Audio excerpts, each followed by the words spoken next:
자, 우리 할렐루야 샬롬하고 인사하는 시간 같습니다. 할렐루야 샬롬 샬롬 샬롬 샬롬 샬롬. 하나님 사랑합니다. 여러분 주 안에서 사랑합니다. 자, 오늘 말씀을 사모님께다 올릴 때 잘 제목 잘 올리세요. 조금 제목이 바뀌었어요. 뭐 맞는지 틀리는지는 모르겠고 어쨌든 자, 오늘 내 말을 듣는 모든 사람 다 이렇게 결박된 것 외에는 나와 같이 되기를 하나님께 원하나이다. Today may become what I am. 이렇게 했는데 번역이 정확하게 맞는지는 모르겠습니다. 그럼 거기에서 굉장히 29절에서 은혜를 받았습니다. 26장 전체 우리 한번 보죠. 26장이 끝절이 32절까지 있죠. 우리가 중심 요절 24에서 29절까지 했는데 앞구절부터 다시 봅니다. 바울의 자기 변명은 26장에 또 계속 되고 있죠. 이번에는 아그리빠 왕과 많은 무리들 앞에서 바울은 생명을 건 호소를 하고 있는 모습, 자기 변호를 하는 모습, 스스로가 변호를 하는 모습입니다. 이 특별한 사람에게 바울은 걸맞는 방식으로 자기가 여러 가지 여기까지 서게 된 경위를 여러 가지로 설명합니다. 아그리빠와 개인적인 대화를 통해서 바울은 그 믿음을 촉구하기로 믿음을 자꾸 심어주려고 얘기를 하니까 얘기하죠. 우리 그 아그리빠가 선지자를 믿느냐 믿는 줄 안다 그러니까 내가 적은 말로 나를 권해서 그리스도인이 되게 전도를 하느냐 18절에 보면 이런 말씀도 하고 있습니다. 이런 말도 바울은 아그리빠와 개인적인 대화를 통해서 개인적인 믿음을 촉구합니다. 바울의 무죄는 분명했죠. 그렇지만 이제 바울은 가이사 앞에 서야 하는 일이 남아있고 나서서 내가 변론을 하면서 뭔가 하나 분명한 것은 하나님의 음성을 전하고 예수를 전해야 되겠다 이런 결의를 하죠. 5번째 자기의 변명입니다. 아그리빠의 허락과 바울의 변호가 나타나서 네가 한번 말해봐. 네 변호를 네가 한번 해봐. 그래서 이제 바울이 허락을 받았기 때문에 자기를 아주 열심히 변호하죠. 아그리빠 허락을 받은 바울은 손을 들어서 예의를 표하고 자기 일에 대해서 변호하기 시작하는 부분이 1, 2절에 나타나 있습니다. 우리 1, 2절 잠깐 보고 가죠. 아그리빠가 바울에게 이르되 너를 위하여 말하기를 내게 허락하노라 하니 이에 바울이 손을 들어 변명합니다. 2절에 아그리빠 왕이여 유대인이 고발하는 모든 일을 오늘 당신 앞에서 변명하게 된 것을 다행으로 여긴다. 다행스럽다는 거죠. 특히 3절에 당신이 유대인의 모든 풍속한 문제를 아십니다. 그러므로 내 말을 너그러이 들으시기를 바란다. 내가 처음부터 내 민족과 더불어 예루살렘에서 젊었을 때 생활한 상황을 유대인이 다 안다. 일찍부터 나를 알았으니 그들이 증언하리 하면 내가 우리 종교의 가장 엄한 팔을 따라 바리새인의 생활을 하였다고 할 것이다. 이제도 여기서서 신문받는 것은 하나님이 우리 조상에게 약속하신 것을 바라는 까닭이다. 이렇게 아주 앞부분을 정확하게 그저 서론을 떼기 시작하죠. 바울은 아그리빠가 실제로 유대 모든 관습과 논쟁에 익숙하고 게다가 실제적으로 유대인임을 알기 때문에 정직한 인사를 바르게 합니다. 인사말을 마치고 바울은 이제 그의 변호가 시작이 되죠. 이 연설의 목적은 아그리빠가 이 일에 대해서 깨달도록 그리고 이해하도록 하기 위한 거죠. 유대인에 대해서 요한복음 4장 9절에 증가합니다. 사마리아 여자가 이제 당신은 유대인으로서 이렇게 말하죠. 어찌하여 사마리아 여자인 나에게 물을 달라 하니까 이는 유대인이 사마리아인과 상종하지 아니함이라. 사마리아 사람들을 굉장히 혼혈이라고 해가지고 아주 사람으로 취급을 안 하고 뭐로 취급했다고 그래요? 개처럼 개다 이렇게 얘기하죠. 존경받는 통치자에 대해서 사무엘상 10장 24절이죠. 사무엘이 모든 백성에게 이르되 너희는 야훼께서 택하신 자를 보느냐? 모든 백성 중에 짝하리가 없느니라 하니 모든 백성이 왕의 만세를 외쳐 부르느니라 하고 나옵니다. 사무엘은 존경받는 통치자였던 것을 우리가 보죠. 바울의 배경을 좀 우리가 잠깐 보죠. 바울은 자신이 이스라엘 조상들의 소망을 이루기 위해 헌신적이었던 개인적인 진술을 통해서 자기 배경을 알리죠. 그의 젊을 때의 생활을 유대인이 다 알고 있음을 말하고 그가 엄격한 바리새인의 생활을 했다. 3, 4절에 우리가 읽은 것처럼 이렇게 설명하죠. 자신이 신문받는 이유가 하나님이 조상들에게 약속한 소망을 바라는 까닭이다. 이렇게 5절에 보면 말하죠. 엄한 피를 따라 바리새인의 생활을 하였다 할 것이라. 여기서 신문받는 것은 하나님이 우리 조상에게 약속한 것을 바라는 까닭이니, 또한 바울은 부활을 그의 메시지의 중심으로 강조하는 부분이 8절에 당신들은 하나님의 죽은 사람을 살리심을 어찌하여 못 믿느냐 이렇게 얘기하죠. 나도 나사렛 예수 이름을 대적해서 많은 일을 행하여 될 줄 스스로 생각하고 10절에 예루살렘에서 이런 일을 행하여 대제사장들에게서 고난을 받아가지고 많은 성도를 오게 받으며 죽일 때 내가 찬성 투표를 하였고, 또 모든 회당에서 여러 번 형벌하여 강제로 모독하는 말을 하게 하고 그들에 대하여 심히 격분하여 외국 성에까지 가서 박해하였고, 이 일로 대제사장들의 고난과 비입을 받고 다메섹으로 왔다. 그리고 이제 13절부터는 어서 예수를 만난 것을 증언하죠. 지금 우리들이 요즘에 시대로 말하면 간증을 하는 겁니다. 이런 내용들이 쭉 나오죠. 자신이 신분받는 이유는 하나님이 조상들에게 약속한 소망을 바라는 까닭이다. 바울은 부활을 그의 메시지의 중심으로 여기서 8절에 왜 못 믿느냐고 얘기하죠. 그리고 또한 부활을 가능케 하는 분 하나님은 이스라엘의 소망은 죽은 자의 부활로 표현이 된다. 그리고 이 부활의 첫 열매로 예수께서 살아나셨음을 증거한다. 고린도전서 15장 30절에도 마찬가지로 유대인들의 이 부활의 약속은 확실하다고 증거합니다. 시편 49편 15절에도 그런 하나님은 나를 영접하시리니 이러므로 내 영혼을 수월의 권세에서 건져내시리로다. 이렇게 시편에도 증거하고 있습니다. 바울의 박해에 대해서 9절에서 12절이죠. 유대교에 소속한 것 외에 나는 기독교 박해에도 열정적이었었다. 원래 난 이랬던 사람이었다. 이로 인해서 대제사장들에게서 권세를 얻어 많은 성도를 옥에 가두었고 그리스도인들을 죽일 때 찬성했다. 제가 읽어드린 대로 10절에 나타납니다. 여기서 그가 투표를 했다는 것은 바울이 사내들인 회원임을 뜻하지는 않는데 사내들인의 조치에 동의했다라는 그러한 내용입니다. 바울은 또한 그리스도인들이 체포하는 강제로 예수의 믿음을 부인하고 모욕하도록 했다고 11, 12절에 본인이 스스로 인정을 합니다. 유대교에 대해서 갈라디아 1장 13절에 내가 이전에 유대교에 있을 때 행한 일을 너희가 들었거니와 하나님의 교회를 심히 박해하고 멸했다. 이 갈라디아서 누가 썼어요? 바울이죠. 성도의 투옥에 대해서 사도행전 5장 18절에 증거합니다. 사도들을 잡아다가 옥에 가두었다. 성도들을 이렇게 투옥했죠. 그리고 나서 바울의 회심과 소명이 나타납니다. 13절부터 다메섹 도상에서 누구를 만나고 빛으로 나타나신 정로의 햇빛보다 밝은 빛에 대해서 증거합니다. 13절부터 우리 잠깐 읽어볼까요? 13절에 왕이여 정오가 되어 길에서 보니 하늘로부터 해보다 더 밝은 빛이 나와 내 동행들을 불러 비추는지라. 우리가 다 땅에 엎드러짐에 내가 소리를 들으니 히브리 말로 이르되 사울아 사울아 내가 어찌하여 나를 박해하느냐 가시채를 뒷발질하기에 내게 고생이니라. 그랬을 때 이제 15절에 누구시냐고 묻죠. 주께서 이르시되 나는 내가 박해하는 예수다. 이렇게 얘기합니다. 바울이 부활하신 주님을 만난 일, 그분의 증인이 되라는 소명을 받은 일은 다메섹 도상에서 동시에 되어진 일이었다는 걸 알 수가 있죠. 본문은 다메섹 도상의 사건 기사 중에 그때 주님이 쓰신 용어에 대해서 그대로 나는 내가 박해하는 예수다. 또한 그때 주님이 가시채를 뒷발질하기가 내게 고생이라는 속담을 인용하신 것으로 전하는 유일한 예이기도 합니다. 여기서 가시채라는 것은 그가 지금까지 추구해온 방향과 정반대 쪽으로 몰아가는 하나님의 능력임을 증거합니다. 그리스도의 영화에 대해서 계시록 1장 13절입니다. 촛대 사이의 인자 같은 이가 발에 끌리는 옷을 입고 가슴에 금띠를 띠고 이렇게 증거하죠. 그리스도의 음성에 대해서 계시록 1장 15절에 나타납니다. 그의 발은 풀목불에 단련된 빛난 주석 같고 그의 음성은 많은 물소리와 같다. 이렇게 증거되어 있죠. 그래서 바울의 소명에 대해서 19절에서 23절까지 나타나죠.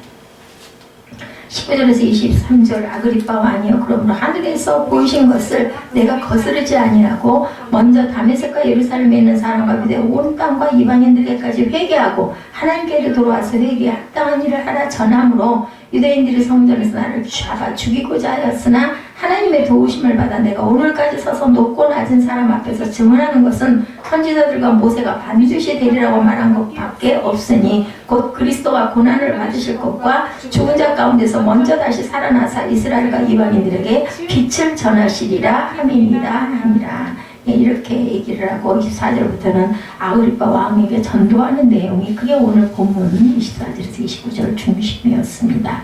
바울은 자신의 증인의 삶에 대해서 아그리파 왕에게 얘기하죠. 그는 이방 선교에 대해서 대단히 간략하게 진술합니다. 그리고 유대인들이 자기를 죽이려고 한 것은 바로 이방 선교 문제 때문이었다라는 것을 지적합니다. 대적의 눈으로 볼 때 바울의 근본적인 범죄는 이방인들에게 할례나 유대교의 규례를 등 마땅한 요구를 하지 않은 유대인과 동등한 자격으로 복음을 전한 데 있었던 거죠. 그들로서는 바울의 이런 행위가 할례나 다른 규례들을 업신여기는 것처럼 느껴졌기 때문이에요. 그렇지만 바울은 자기가 회개란 이래 전해온 복음이 모세와 선지자들의 증거를 같이 하고 있음을 역설을 합니다. 자신이 회개한 이래 전해온 복음이 모세와 선지자들의 증거와 같이 하고 있다.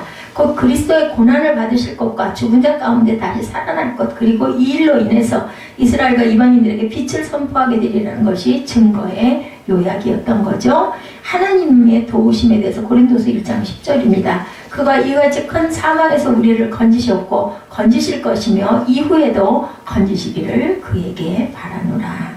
회개에 합당한 일은 무엇일까? 마태복음 3장 8절에 그러므로 회개에 합당한 열매를 맺어야 되죠. 우리가 회개만 하고 말 게 아니라 그 행함으로 돌이킬 줄 알아야 되죠. 변화가 돼야 됩니다. 아그리빠를 향한 그 질문을 이제 바울이 24절부터 29절까지는 무슨 이야기? 아그리빠 왕에게 전도하는 이야기가 나타납니다. 베소는 유대인의 종교를 이해할 수 없었기 때문에 바울의 말을 미친 사람의 소리로 취급해버립니다. 다만 바울의 많은 학식 때문에 상식에서 벗어났다고 본 거죠. 많은 학문 때문에. 그러나 바울은 자기가 제정신임을 분명히 밝힌 다음 다시 한번 아그리빠를 향해서 이 일은 아그리빠의 관심 바뀔 수가 없었어요. 그런 유대교를 배웠죠. 또한 그 기록의 내용도 잘 알고 있기 때문이고, 마지막으로 바울은 아그리빠 왕이여 선지자를 믿느냐 믿으시는 줄 안다라고 단도직입적인 질문을 27절에 던집니다. 24절부터 한번 볼까요? 다시 바울이 이같이 변명하며 베소가 크게 소리내어 이르되 바울한테가 미쳤도다. 많은 학문이 너를 미치게 한다니 바울이 베소 각하여 내가 미친 것이 아니오 참되고 온전한 말을 하나이다. 왕께서는 이 일을 아시기로 내가 왕께 담대히 말하노니 이 일이 하나라도 아시지 못함이 없는 줄 당신 다 알고 있지 않느냐. 이 일은 한쪽 구석에서 행한 것이 아닙니다. 아그리빠 왕이여 선지자를 믿으시니까 믿는 줄 아나이다. 28절에 아그리빠가 바울에게 이르되 내가 적은 말로 나를 권하여 그리스도인이 되게 하려 하는도다. 바울이 이르되 말이 적으나 많으나 당신뿐만 아니라 오늘 내 말을 듣는 모든 사람도 다 이렇게 결박된 것 외에는 나와 같이 되기를 하나님께 원하나이다 아니라 왕과 총독과 번이게와 그와 함께 앉은 사람들이 다 일어나 물러가 서로 말하되 이 사람은 사형이나 결박을 당할 만한 행위가 없다 하더라. 이에 아그리빠가 베스도에게 이르되 이 사람이 만일 가이사에게 상소하지 아니하였더라면 석방될 수 있을 뻔하였다 하니라. 이 사람은 죄가 없다 하지 죄 없으면 일단은 기정사실로 판명이 되죠. 이 일은 아그리빠의 관심 바뀔 수가 없었다. 유대교를 알고 있는 사람이기 때문에 바울은 아그리빠 왕이여 선지자를 믿으시니까 믿으신 줄 아나이다. 이에 아그리빠는 궁지에 몰리자 바울의 말을 농담으로 네가 나를 그리스도인이 되게 하느냐 이렇게 얘기합니다. 아그리빠를 그리스도에 하는데 시간이 걸릴지라도 기꺼이 기회를 붙잡겠다. 어떤 말이든지 해서 이 사람의 마음을 내가 사야 되겠다 이런 각오를 했다는 거죠. 바울은 아그리빠와 자기의 말을 듣는 모든 사람이 자기에 결박된 것 외에는 자기와 같이 되기를 기도한다 대답을 합니다. 그래서 변호가 맞춰지죠. 미쳤다고 하는 부분 요한복음 10장 20절도 그 중에 많은 사람이 말할 그가 귀신 들려 미쳤거늘 어찌하여 그 말을 듣느냐. 미쳐서 저런 소리를 한다고 봅니다. 영혼을 위한 열심에 대해서 로마서 9장 3절에 증거합니다. 나의 형제 곧 고륙의 친척을 위하여 내 자신이 저주를 받아 그리스도에게 끊어질지라도 원한다. 그들이 구원받기를. 이렇게 바울은 아주 열성적으로 사람들에게 그리스도를 전하려고 아주 그 자신의 목숨도 내놓은 그런 사람이죠. 그래서 결국은 바울의 무죄가 인정이 되는 내용이 28절 19절부터 29절, 30절부터 32절까지 나타나 있죠. 바울의 변명을 들은 왕과 총독과 번역기와 함께했던 모든 사람이 일어나 나가죠. 이미 많은 사람이 바울의 무죄를 말했었고 모인 사람들은 이 사실을 다시 한번 확인하는 것에 지나지 않았습니다. 바울이 사형이나 결박을 당할 만한 일이 없음을 31절에 인정하죠. 아그리빠는 이 사람이 만일 가이사에게 호소하지 않았다면 여기서 석방될 수도 있었을 것이다 라고 얘기합니다. 절대적인 무죄에 대해서 고린도후서 5장 21절에 하나님의 죄를 알지도 못하신 이를 우리를 대신하여 죄로 삼으신 것은 우리로 하여금 그 안에서 하나님의 의가 되게 하려 하십니다. 예, 죄를 알지도 못하신 이를 우리를 대신하여 죄로 삼으신 것은 그 안에서 하나님의 의가 되게 할 하나님의 의가 돼서 우리도 의롭다 칭함을 받죠. 바울의 생명을 변호는 이 생명권 변호는 이것으로 맞춰지지만 이제 예수 그리스도의 증인으로 가이사 앞에 서야 하는 일이 남아있어요. 마지막 로마에서 가이사 앞에 서야 되죠. 여기서 우리는 기회 있는 대로 복음을 전하고 전도 대상자에게 필요한 수준에 맞춰 복음을 전하는 바울의 모습을 살펴볼 수가 있죠. 무죄임에도 불구하고 로마로 가야 하는 바울의 삶에서 하나님의 간섭과 섭리를 우리는 느껴야 됩니다.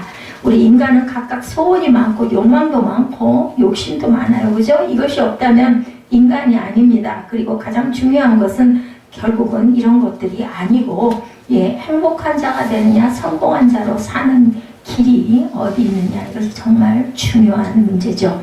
그래서 성공 철학자 조지 워싱턴 커버 박사는 성공한 사람이 행복한 것이 아니라 행복한 사람이 성공한 사람이다 이렇게 역설했습니다. 하나님은 당신의 자녀들이 행복하기를 원하십니다. 항상. 그래서 우리가 형통한 길을 걸을 때뿐 아니라 고난 길을 갈 때도 행복하라고 말씀한다. 어떻게 고난을 겪으면서 행복합니까? 우리가 이렇게 말할 수 있지만 제가 요즘에는 그걸 느껴요. 우리가 아까 그 얘기한 대로 아이고 월급이 안 나오면 우리는 그냥 이렇게 그냥 그대로 있을 수밖에 없어요. 그런 말 속에도 하나님께서 먹이시지 굶어 죽게 하시겠습니까? 라는 그런 고백. 근데 저도 이런 때가 있었습니다. 요즘도 또 매일매일 그렇게 가고 있지만 하나님께서는 절대로 굶어서 죽도록 먹을 것도 없도록 만들으시지는 하나님. 그럴 때도 너무 기쁘고 감사하고 또 그것이 더 귀하게 여겨지죠. 너무 흔하고 많으면은 그냥 뭐라 그래 그냥 아주 중독이 돼버려가지고 좋은지도 맛있는지도 그냥 진수성찬 고기만 먹는 사람은 그 고기가 정말 맛있고 귀하다는 걸 몰라요. 그죠? 우리 음식 먹을 때도 정말 그 원했던 거를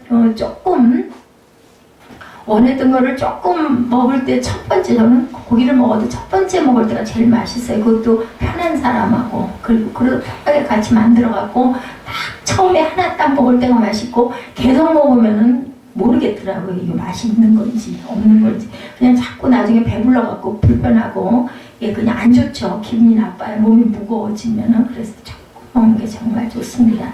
인생의 짐을 내려놓고 하나님께 예배하는 시간뿐 아니라 사명의 짐을 지고 가파른 언덕을 오를 때도 행복자가 된다면 얼마나 좋겠어요. 그래서 우리가 그런 얘기를 많이 하죠. 기쁨으로 감당하게 주옵소서, 능히 감당케 해 주옵소서. 정말 낑낑거리고 아이고 죽겠네 하고 가는 거는 정말 빨랑 이걸 벗어 던지고 싶지만 그럼에도 불구하고 내가 소망이 있어서 내가 이걸 꼭 치고 꼴이 날 거야 이런 마음을 갖고 있으면 아무리 힘이 들어도 참게 되고 그렇게 해서 성공하고 나면 꼴이 나고 나면 얼마나 기뻐요. 그죠? 정말 무엇도 그것과 바꿀 수 없을 정도로 기뻐집니다. 그래서 하나님의 자녀들은 높은 자리에도 행복하고 낮은 자리에서도 행복할 수가 있다라는 것. 가져도 행복하고 잃어도 행복하고 그리고 주어도 행복하고 누구에게 주면서 여러분들 물어보신 적 있어요? 저는 누구에게 내가 가장 아끼는 거를 주면서 그걸 받아주는 게 너무 고마워서 울었던 적이 있습니다. 은혜를 받으면 했을 때 그 목사님이 그 얘기를 했어요.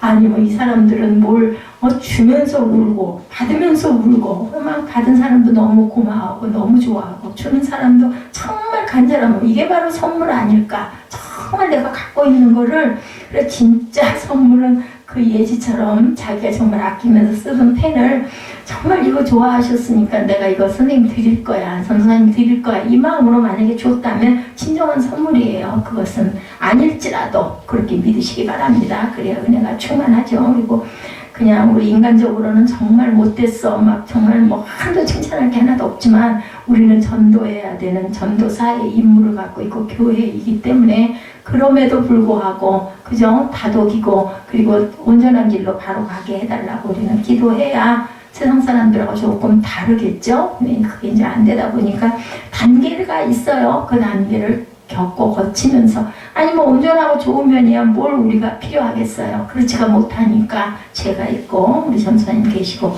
교회가 있는 거 아닐까 이런 하나님의 의의 자리에서 볼 때는 우리가 이렇게 해석을 하게 되고 그래서 우리는 또 참고 또 보고 또 그리고 가고 외면해서는 안 되죠.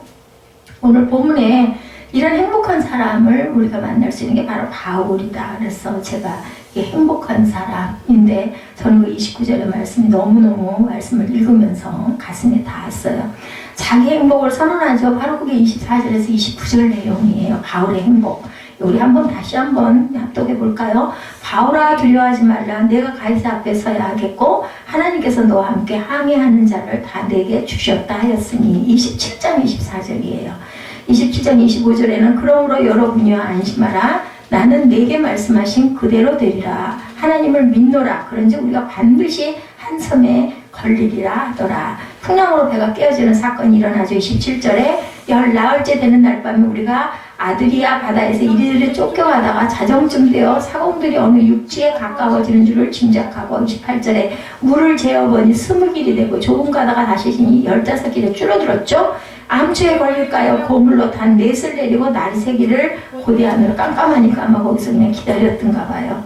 예, 지금 바울의 행복, 그죠? 예, 다 날이 새기를 기다리고 있는 마음이에요. 이 행복 선언을 한 것이 진수성찬을 차려놓고 하는 말이 아니고 쇠사슬의 메인 죄수의 몸으로 행복을 선언한 것을 우리가 봅니다. 평소 행복을 느끼는 사람도 손에 쇠고랑을 채워줬다면 어떻게 행복하겠어요? 얼마나 불편하고 얼마나 아프겠어요. 그죠?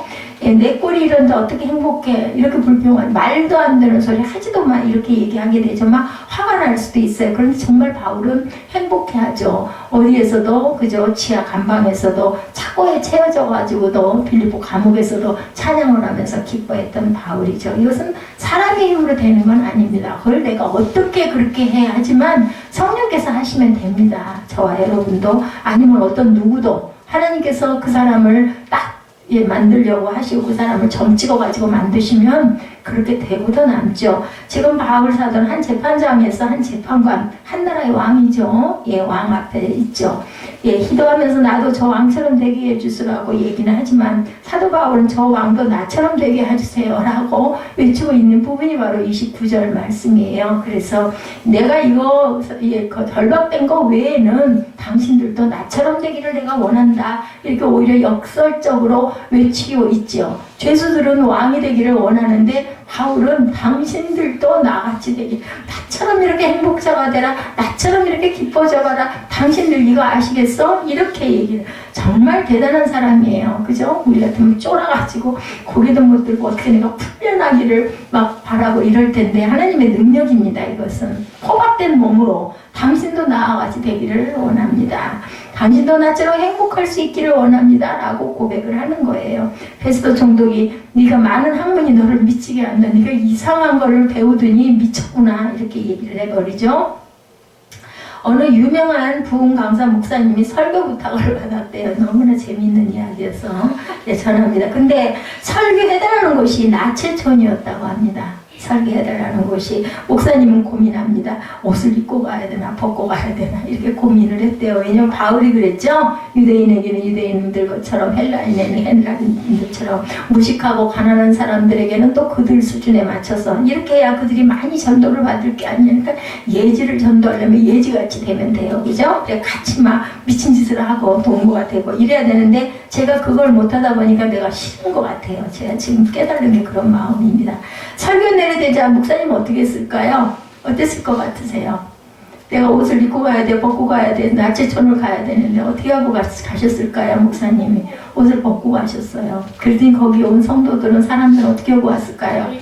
입고 왔어요. 예배 드릴 거니까 내가 옷을 챙겨 입어야 되겠다라고 챙겨 입었어요. 정말 웃기죠, 그죠? 바울 사도도 그토록 행복할 수 있었던 것은 무엇일까? 나체촌 사람들은 목사님이 오신다 하니까 우리가 옷을 입어야 되지 않겠냐. 그분에게 맞춰야 되니 이것도 어떻게 보면 정말 너무너무 사랑하는 마음 아니겠어요? 목사님이 어떻게 나체로 가셨겠어요? 근데도 그 마음으로 벗고 가신 거고 그 사람들은 또 목사님이 오신다는데 우리가 어떻게 옷을 벗고 앉아있어? 입어야지. 그분에게 맞춰야지. 이런 마음, 뭐 은혜를 안 받을 수가 없죠? 이런 마음가짐들이라면은. 예, 이렇게 말할 수 있는 거죠. 사도 바울도 그토록 뭐가 행복하게 만들었을까? 그건 모르겠어요. 먼저 구원받았던 한 가지 사실이죠. 29절 하반절에 다 나와 같이 되기를 원합니다. 나는 정말 행복합니다. 나는 행복해요. 우리 찬양 있죠. 예, 그 하나님의 사랑을 내가 받았으니, 그죠? 저는 정말 찬양의 가사들이 너무나, 예, 하나님이 저에게 그렇게 노래를 잘 부를 수 있는 특징을 주신 것, 그것이 아마 오늘을 생각하시고 아시고 보셨으니까 주시고 그래서 제가 그나마 이렇게 서 있는 게 아닌가. 오늘도 그 생각이 들었어요. 하나님께서는 그 찬양을 통해서 저를 교회를 세워주시고 그때 그런 말씀도 그런 감동도 분명히 많이 있었거든요. 어디죠? 순복음 그 교회 그쪽 성전에 가서 그 기도할 때도 얘가 엄청 그런 그 감동이 몰려왔었습니다. 다 나와 같이 예수 그리스도를 믿고 구원받는 사람이 당신들도 됐으면 이런 그 내용을 그러니까 꼭 예수 믿으시오 소리가 아니어도 그냥 무조건 저 사람은 예수가 나타나가지고 그저 빛 가운데 와가지고 나에게 이렇게 명령하셔서 내가 지금 이걸 하는 거다 아니니까 당신들도 나와 같이 되기를 원합니다는 당신들도 예수를 믿어서 이렇게 되시오 하는 이야기를 하는 거죠. 예수 그리스도를 만나기 전에 바울 사도는 사울이라는 청년으로 흑암의 권세 모르고 깜깜한 속에 갇혀 있었던 사람, 예수 믿는 사람을 잡아 죽이고 그들을 옥에 가두고 핍박하는 것이 그의 사명이고 천직으로 알았어요. 열심으로. 왜냐하면 하나님에게는 아주 열심인 사람이에요. 근데 그 성품을 예수님이 아시고 그걸 사용하신 거예요. 팍팍 바꿔가지고 사용하시죠. 그가 부활하신 예수 그리스도를 만나보니 그게 아니었다. 직접 만나보니 그는 하나님을 모독하다가 죽은 천벌받은 사람인 줄 알았어요. 사울이 예수를 생각할 때 사람인 줄 알았다는 거죠. 하나님 모독한 그분이 하나님이었고 하나님의 아들이었고 이 땅에 오셔서 내 죄 때문에 십자가에 돌아가시고 3일 만에 부활하시고 지금도 역사하는 분이구나라는 것을 분명하게 깨달았다는 거죠. 그래서 땅을 치면서 울고 그리고 음식 한 톨 물 한 모금 안 마시고 자복하고 회개해서 성령을 받죠. 3일 동안 눈도 안 보이고 그죠? 그리고 새로운 사람이 되죠. 아나니아가 가서 이렇게 안수를 해주죠. 그것도 또 성령께서 인도하시죠. 아나니아를. 핍박자가 변해 전도자가 되는 그런 내용입니다. 예수 그리스도의 원수가 변해서 예수 그리스도의 종이 되고 아주 통쾌한 승리예요. 예수님의 승리죠.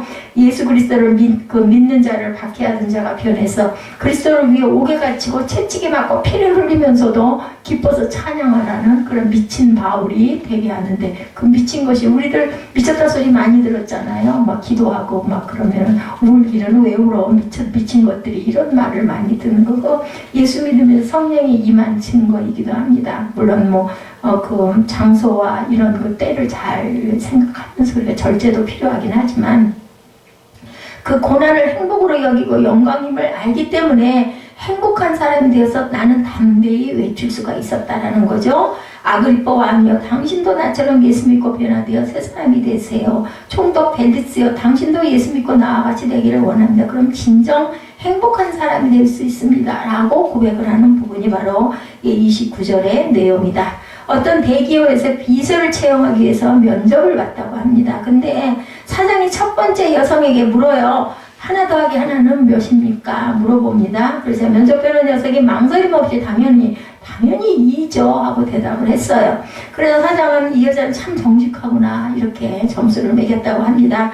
다음 여성에게 똑같이 하나 더하기 하나는 뭡니까? 그래서 이 여성은 잠시 생각하다가 사람은 하나에서 하나 더해도 하나니까 1입니다 라고 대답을 했다고 그래요. 그래서 사장은 이 여성은 참 재치가 있구나 라고 점수를 매겼다고 그래요. 그리고 다른 여성에게 하나 더하기 하나는 뭡니까? 묻자 이 여성은 조금 생각해보고 대답하겠습니다 라고 대답을 했다고 합니다. 그래서 사장이 이 여성은 정말 사려가 깊은 여성이구나 라고 생각을 했다고 그래요. 뭐래 어때요? 세 여성이 다 그죠? 예, 나름대로의 특징을 사장님은 터득을 한 거예요.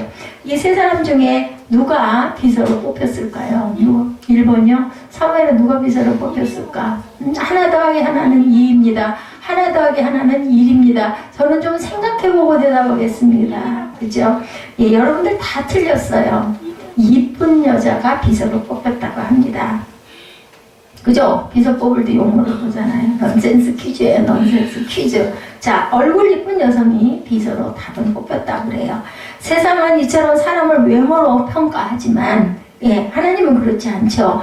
사람들은 돈이 많은 사람은 돈으로 무엇이든지 할 수 있다고 생각합니다. 당연하지 않아요? 그죠? 누가 말해도 아니 돈이 없으면 어떻게 사과를 사겠어요? 그죠? 그런데 지식이 많은 사람은 또한 그 지식의 힘으로 못할 일이 없다고 생각을 합니다. 뭐예요? 지식을 가지고 남들에게 가리키고 그리고 그 대가로 돈을 받아가지고 생활을 하니까 결국은 지식이 나를 먹여 살린다. 권세가 있는 사람들은 권세의 힘을 과시하죠. 내가 이거 권세가 있는데 뭐 못할 게 뭐가 있어. 내 말을 안 들을 사람이 없지. 나는 뭐고 나는 뭐고 이러니까. 하나님 앞에서는 우리는 정말 여러분들 산에 가서 저는 그 생각을 지금도 정말 어렸을 때 기억이 오래가는 것 같아요. 산에 앉아서 이렇게 있다 보면 개미들 발발발발 기어다니면서 뭐 이렇게 들어 나르고 막 하잖아요. 근데 사람이 발로 한번 밀어서 문지르면 그 개미들 그렇게 막 정말 삥삥거리면서 때를 지어서 줄을 지어서 자기네 그 개미집 그 속으로 들어가던 개미들이 삽시간에 아무런 그냥 저항을 할 겨를도 없이 발에 짓밟혀서 결국 죽어버리게 되죠. 그러니까 정말 우리는 그런 개미 같은 존재일 수밖에 없다. 아무리 길을 쓰고 아무리 무슨 집을 짓고 아무리 뭐 해봤댔자 정말로 그 큰 힘 앞에는 뭐 우리는 뭐 도저히 어떻게 해볼 수가 없는 거죠. 요지부동입니다. 전지전능 하나님 앞에서 어리석고 무모한 사람들이 정말 많다라는 거예요. 아무리 권력을 갖고 명예를 갖고 돈을 갖고 돈만 있으면 내가 얼마든지 오래 살 수 있어. 뭐 조금 더 생명이 연장될 수는 있겠지만 하나님께서 그저 놔둬주시지 않는다면 우리는 절대로 정말 아무런 힘도 아무런 그런 능력도 없는 존재들이다. 하나님이 어디 있어? 나와보라고 해. 뭐 무신론자들 이렇게 얘기하는데 결국은 그래도 돌아가면서는 나는 무섭다. 어떤 철학자가 그랬다고 그러죠. 우리가 하늘과 땅 온 세상에 하나님 은혜로 충만하다는 것을 은혜 받은 사람들은 하늘을 바라보면서 산천초목을 바라보면서 정말 색깔이 다르고 빛이 다르고 반짝임이 다르고 햇빛이 또한 얼마나 아름다운지 이런 것들을 느낍니다. 은혜를 받은 사람들은. 어리석은 인간은 헛된 것을 자랑하고 정말 자랑해야 할 것을 깨닫지를 못해요. 못 봐요. 너무나 안타깝고 안 됐죠. 그래서 시인 에밀 디킨스가 말합니다. 만일 내가 한 사람의 상실을 건질 수 있다면 내가 사는 것은 헛되지 않을 거다. 그죠? 그를 건질 수 있다면 만일 내가 한 사람의 괴로움을 들어줄 수 있다면 내가 사는 것이 헛되지 않을 것이다 라고 이야기를 했다고 합니다. 만일 내가 한 사람의 고통을 들을 수 있다면 내가 사는 것은 헛되지 않을 것이다. 근데 우리는 어떻게 해요? 나랑 직접적인 관련이 없는 얘기들은 해봤댔죠. 듣지도 않고 아예 그냥 딱 외면해버리죠. 그래서 뭐 한다고 그래요? 그런 얘기하고 해도 그냥 딱 그죠? 안면 몰수해버리고 뭐 씻는다 이런 이야기들 그렇게 또 당하고 나면 얼마나 상처가 돼요. 그러니까 이런 것들이 모두 다 죄라는 것을 아무도 바빠 죽겠는데 그거 언제 다 대답하고 있어 이렇게 얘기해버리는 거죠. 만일 내가 한 마리의 안락새를 구하여 둥지 속으로 돌려보낼 수 있다면 나의 삶은 헛되지 않을 것이다. 이런 마음을 갖고 살아야 되겠다는 거죠. 또 하나는 바울 사도가 그처럼 행복할 수 있었던 이유 다 나와 같이 되기를 원한다. 말은 힘의 근원을 알라는 이야기입니다. 우리는 흔히 힘하면 아는 것 또는 권력이라고 얘기할 수가 있는데 그래도 나처럼 되라는 말은 자기보다 힘이 없는 사람이나 낮은 위치의 사람들에게 하는 말이에요. 대개는 그죠? 나만큼만 좀 돼봐 이렇게 얘기를 하잖아요. 근데 왕과 총독 앞에서 죄수의 몸으로 선 바울이 그렇게 그 상황에서 누굴 보고 나를 닮으라고 할 수가 있겠느냐는 건 진짜로 말 맞다나 네가 주제 파악을 못한 건 네가 미쳤구나 그죠? 이렇게밖에 얘기할 수가 없어요. 근데 바울 사도는 이런 통념을 깨뜨리는 무서운 힘을 가지고 있었다는 것. 자신의 힘은 아니에요. 하나님께서 주신 하나님 우리 그런 얘기하죠. 똥배짱 그죠? 똥이 들어있어서 배짱이 배가 두둑해지는 것처럼 하나님의 능력이 바울에게 임하니까 완전히 정말 무서운 게 없는 거예요. 아니 뭐 기껏 해봤자 뭐만 남아요? 죽는 것밖에 더 있겠느냐는 거죠. 근데 죽는 것 뒤에는 죽었다 부활하신 예수님이 딱 붙들고 있으니까 내가 죽어봤다 죽는 게 아니다. 이걸 아니까 이렇게 담대할 수가 있습니다. 당신도 아그리빠 왕이요, 베스도요, 당신도 나처럼 되어오시, 이렇게 얘기합니다. 그러게 유대인들은 바울을 향해서 17장 6절에 보면 천하를 어지럽게 하는 사람이다, 이렇게 얘기하죠. 사도행전 24장 5절에도 변사 더둘러는 바울을 송사하며 우리가 본 이 사람은 전염병 같은 자다. 저 사람이 어디 가서 얘기를 하면 그게 막 옮아. 전염병자다라고 얘기합니다. 천하에 흩어진 유대인을 다 소욕해 하는 자다. 악평을 합니다. 근데 그게 뭐예요? 사실은 진실인 거예요. 그죠? 그렇게 돼 가니까. 당시 세상을 휩쓸었던 페스토보다 위력을 가진 자라고 이방인들이 고백을 할 정도였다. 어떤 것이, 어떤 힘이 그를 이렇게 만들 수 있었을까? 그것 바울사도에 있는 것, 살아계신 예수 그리스도의 힘이었다는 거죠. 제가 말씀드린 것처럼. 그것 바울사도의 권세는 하늘의 권세. 우린 지금 그렇게 얘기합니다. 성령의 능력이다, 이렇게 이야기를 합니다. 그래 요한복음 1장 12절에 뭐라고 말씀해요? 영접하는 자 곧 그 이름을 믿는 자들에게는 하나님의 자녀가 되는 권세를 주셨으니, 자, 권세, 디나미스, 다이나마이트를 주셨다라는 이야기입니다. 디나미스가 다이나마이트에서 유래가 됐다고 그래요. 그 권세는 성령의 권세, 생명의 권세죠. 그러게 행복한 전도자 바울사도가 외치는 것은 왕이여 썩을 땅의 권세가 아닌 다른 권세가 있는 것을 아시오. 멸망할 세상의 힘이 아닌 우리 주 예수 그리스도의 구원하시는 힘을 아십시오. 그러게 당신도 나처럼 되기를 원합니다. 그러니까 니어 나를 그리스도인이 되게 하는도다, 이렇게 대답을 하죠. 진정한 힘, 진정한 권세, 진정한 부를 가졌기에 바울 사도는 그렇게 담대하게 외칠 수가 있는 사람이었다. 딸만 6명 있는 어느 행복한 가정이 있었다고 그래요. 어느 날 엄마가 친구로부터 예쁜 인형을 하나 선물을 받았는데 문제가 생겼어요. 무슨 문제일까요? 아이는 6명이고 인형은 4개, 하나라서 누구에 주었지 난감했대요. 엄마는 고민을 했습니다.